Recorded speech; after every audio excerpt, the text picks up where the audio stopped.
എല്ലാ കൂട്ടുകാർക്കും പലതരം ചേരുവയുടെ ഈദ് മുബാറക്. പെരുന്നാളിന്റെ തലേന്ന് ഞാൻ ഉണ്ടാക്കിയ ഒരു സ്നാക്സ് ആട്ടോ ഇന്നത്തെ നമ്മുടെ റെസിപ്പി.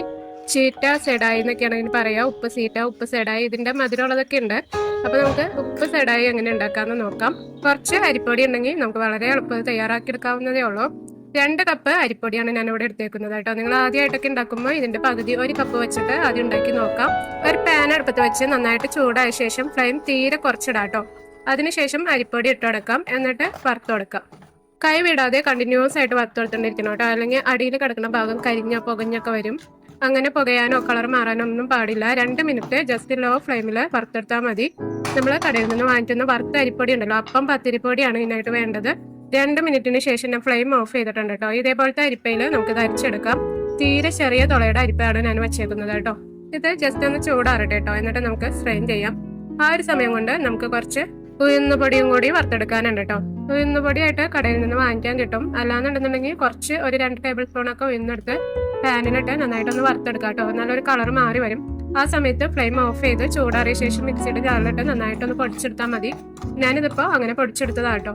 നമ്മൾ പൊടി വറുത്തെടുത്ത് സെയിം പാനിലേക്ക് തന്നെ ഈ ഒരു ഉഴുന്ന് പൊടിയും കൂടി ഇട്ടെടുക്കാം. ലോ ഫ്ലെയിമിൽ വറുത്തെടുക്കണം കേട്ടോ. ഇതിന്റെ കളറൊക്കെ ഒന്ന് മാറി വരും. 2 മിനിറ്റ് തന്നെ വറുത്താൽ മതി. അപ്പത്തേന് ഇതായി കിട്ടും. ഇതും സ്ട്രെയിനറിലേക്ക് ഇട്ടെടുക്കാം. 2 ടേബിൾ സ്പൂൺ ഉഴുന്നുപൊടി ആട്ടോ എടുത്തേക്കുന്നത്. ഇതെല്ലാനും നന്നായിട്ടൊന്ന് ചൂടാറിയ ശേഷം നമുക്ക് സ്ട്രെയിൻ ചെയ്തെടുക്കാം കേട്ടോ. നന്നായിട്ട് ചൂടാറിയ ശേഷം വേണം നമുക്കിത് കുഴച്ചെടുക്കാനായിട്ട്. എൻ്റെ വീഡിയോസുകൾ നിങ്ങൾക്ക് ഇഷ്ടപ്പെടുന്നുണ്ടെന്നുണ്ടെങ്കിൽ ലൈക്ക് അടിക്കാൻ മറക്കരുത് കേട്ടോ. അതുപോലെ ആവശ്യക്കാർക്ക് ഷെയർ ചെയ്ത് കൊടുക്കാം. ഇതുപോലുള്ള വീഡിയോസിനായിട്ട് ചാനൽ സബ്സ്ക്രൈബ് ചെയ്ത് ബെൽ ബട്ടൺ ഓൺ ആക്കിയിട്ട് മറക്കരുത് കേട്ടോ. ഞാൻ വീട്ടിൽ തന്നെ വറുത്ത് പൊടിച്ചെടുത്ത ഉഴുന്നായതുകൊണ്ടാട്ടോ അത്രയും തരി വന്നത്. തരിയിലേക്ക് പാടില്ല, വളരെ നൈസ് ആയിട്ടുള്ള പൊടിയായിരിക്കണം. ഇനി ഇതിലേക്ക് 1.5 ടീസ്പൂൺ കറുത്ത എള്ള് ഇട്ടെടുക്കാം. ഇത് ബട്ടർ ജസ്റ്റ് ഒന്ന് ഉരുക്കിയെടുത്തതാട്ടോ. റൂം ടെമ്പറേച്ചറിലുള്ളതായാൽ മതി. എൻ്റെ ഫ്രിഡ്ജിൽ ഇരുന്നാറിന് ഞാൻ ജസ്റ്റ് ഒന്ന് ഉരുക്കിയെടുത്തിട്ടുണ്ട്. അത് 2 ടേബിൾ സ്പൂൺ ഇട്ടെടുത്തിട്ടുണ്ട്. പിന്നെ ആവശ്യത്തിനുള്ള ഉപ്പ് ഇട്ടെടുക്കാം. ഞാനിവിടെ 1.5 ടീസ്പൂൺ ഉപ്പായിട്ട് ഇട്ടെടുത്തത്. എല്ലാവരും കൂടി നന്നായിട്ടൊന്ന് മിക്സ് ചെയ്യാം. ബട്ടർ പൊടിയുടെ എല്ലാ ഭാഗത്തേക്കും ഒരേപോലെ പിടിക്കണം കേട്ടോ. അതിനായിട്ട് നന്നായിട്ട് തിരുമ്മി യോജിപ്പിക്കാം. ബട്ടർ ഇട്ട് നന്നായിട്ട് കുഴച്ച ശേഷം ഈ ഒരു കൺസിസ്റ്റൻസിയിലാട്ടോ നമ്മുടെ പൊടി ഇരിക്കേണ്ടത്. ഇനി ഇതിലേക്ക് ആവശ്യത്തിന് വെള്ളം ചേർത്ത് ഒരു ഡോ തയ്യാറാക്കാം. ഏകദേശം ഒരു 1.25 കപ്പിന് മുകളിലായിട്ടാണ് വെള്ളം ചേർക്കേണ്ടി വന്നത്. ഞാൻ 1 കപ്പ് എടുത്ത് വെച്ചാൽ കുറച്ച് വെള്ളം ബാക്കി ഉണ്ടായിരുന്നു. വെള്ളം ഇതേ രീതിയിൽ കുറച്ചായിട്ട് കുഴച്ചെടുക്കാം കേട്ടോ. അരിപ്പൊടി കുഴച്ചെടുക്കുമ്പോൾ നമ്മൾ മൈദപ്പൊടി, മാട്ടപ്പൊടി ഒക്കെ കുഴച്ചെടുക്കണ അരി വലിച്ചു കുഴച്ചെടുക്കാൻ പറ്റില്ല കേട്ടോ. അത് ഇതേമാതിരി ഇങ്ങനെ പ്രസ് ചെയ്ത് ഒരു ഡോ ആക്കി എടുക്കാനേ പറ്റുള്ളൂ. അല്ലെങ്കിൽ പൊടിഞ്ഞു പോകും. ഇതേ രീതിയിൽ ഇങ്ങനെ പ്രസ് ചെയ്ത് ഒരു ഡോ തയ്യാറാക്കി എടുക്കാം. അപ്പം നമുക്ക് നല്ല സോഫ്റ്റ് ആയിട്ടുള്ള ഒരു ഡോ കിട്ടും കേട്ടോ. ഇപ്പം ഇതായിട്ടുണ്ട്. ഇനി ഇതിൽ നിന്ന് കുറച്ചായിട്ട് എടുത്ത് കുഞ്ഞു ബോളാക്കി എടുക്കണം. ഇത് ബോളാക്കാനായിട്ട് വീഡിയോയിൽ കാണിച്ചിരിക്കുന്ന രീതിയിൽ ചെയ്യാം കേട്ടോ. നമ്മുടെ ഉള്ളം കയ്യിലിട്ട് ഉണ്ടാക്കാനൊന്നും അത് പറ്റില്ല. നമ്മുടെ വിരലുകളുണ്ടല്ലോ, 3 വിരലുകൾ വെച്ചിട്ട് ഇങ്ങനെ ഉരുട്ടി ബോളാക്കി എടുക്കാൻ പറ്റും.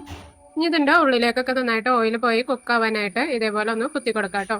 ഞാൻ പറയുന്ന ഈ ഒരു സെയിം രീതിയിൽ തന്നെ നിങ്ങൾ ചെയ്യാന്നുണ്ടെങ്കിൽ ഒട്ടും എണ്ണ കുടിക്കാതെ പെർഫെക്റ്റ് ആയിട്ട് ഈ ചീറ്റ അല്ലെങ്കിൽ സെഡായി തയ്യാറാക്കി എടുക്കാനായിട്ട് പറ്റും കേട്ടോ.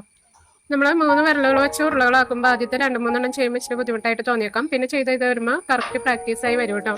ഉള്ളം കയ്യിൽ വെച്ചും പേടി പിടിച്ചൊന്നും നമുക്ക് ഈ അരിപ്പൊടി ആയതുകൊണ്ട് ഉരുളകളാക്കാൻ പറ്റില്ല. ഇതേ രീതിയിൽ തന്നെ ഉരുളകളാക്കി എടുക്കാം കേട്ടോ. എന്നിട്ട് ഇതേപോലെ ഒന്ന് കുത്തി കൊടുക്കാം. നിങ്ങൾ ആദ്യത്തെ പ്രാവശ്യം ഉണ്ടാക്കുമ്പോൾ പകുതി എടുക്കാം കേട്ടോ. 1 കപ്പ് അരിപ്പൊടി എടുത്ത് മാത്രം ചെയ്യാം. അത് കഴിഞ്ഞിട്ട് പിന്നെ വേണമെന്നുണ്ടെങ്കിൽ അധികമൊക്കെ എടുത്താൽ മതി കേട്ടോ. ഇതേ രീതിയിൽ കംപ്ലീറ്റ് ഞാനൊന്ന് ഉരുളകളാക്കി എടുക്കട്ടെ കേട്ടോ. നിങ്ങൾക്ക് കഴിയുന്ന അത്ര ചെറിയ ബോൾസ് ആക്കി വേണം എടുക്കാൻ കേട്ടോ. അല്ലെങ്കിൽ ഉള്ളു വേവാതെ വരും. അങ്ങനെ കംപ്ലീറ്റ് ബോൾസ് ആക്കി എടുത്തിട്ടുണ്ട്. ഇനി നമുക്കിത് ഫ്രൈ ചെയ്തെടുക്കാം. സൈഡായിൽ ഓയിൽ കുടിക്കാതിരിക്കാൻ വേണമെന്നുണ്ടെങ്കിൽ നിങ്ങൾക്കൊരു 5 മിനിറ്റ് ഫാനിന് അടിയിൽ വെക്കാം കേട്ടോ. പക്ഷേ ബലം പിടിക്കാൻ സാധ്യതയുണ്ടോ. ഒരുപാട് സമയമൊക്കെ നമ്മളങ്ങനെ ഡ്രൈ ആക്കിയിട്ടുണ്ടെങ്കിൽ കംപ്ലീറ്റ് അത് ബോൾസ് ആക്കി എടുക്കണം. അത്രയും സമയം ഞാൻ ഫാനിൻ്റെ അടിയിൽ ഇരുന്നാട്ടോ ചെയ്തത്. അല്ലാതെ എക്സ്ട്രാ ഡ്രൈ ആവാനായിട്ട് ഞാൻ വെച്ചില്ലായിരുന്നു. ഓയിൽ നന്നായിട്ട് ചൂടായ ശേഷം മീഡിയം ഫ്ലെയിമിലേക്ക് മാറ്റാം കേട്ടോ. വലിയ അടുപ്പിൽ മീഡിയം ഫ്ലെയിമിലിട്ടാട്ടോ ഞാനിത് കംപ്ലീറ്റ് ഫ്രൈ ചെയ്തെടുക്കുന്നത്. ചെറിയ അടുപ്പാണെന്നുണ്ടെങ്കിൽ ഹൈ ഫ്ലെയിമിലും വയ്ക്കാം. ഒരുപാട് തീ കൂടി പോയിട്ടുണ്ടെന്നുണ്ടെങ്കിൽ പെട്ടെന്ന് പുറം ഭാഗം മാത്രം അങ്ങ് കുക്കായി വന്നിട്ടുണ്ടെന്നുണ്ടെങ്കിൽ ഉള്ളു വേവാതെ വരും.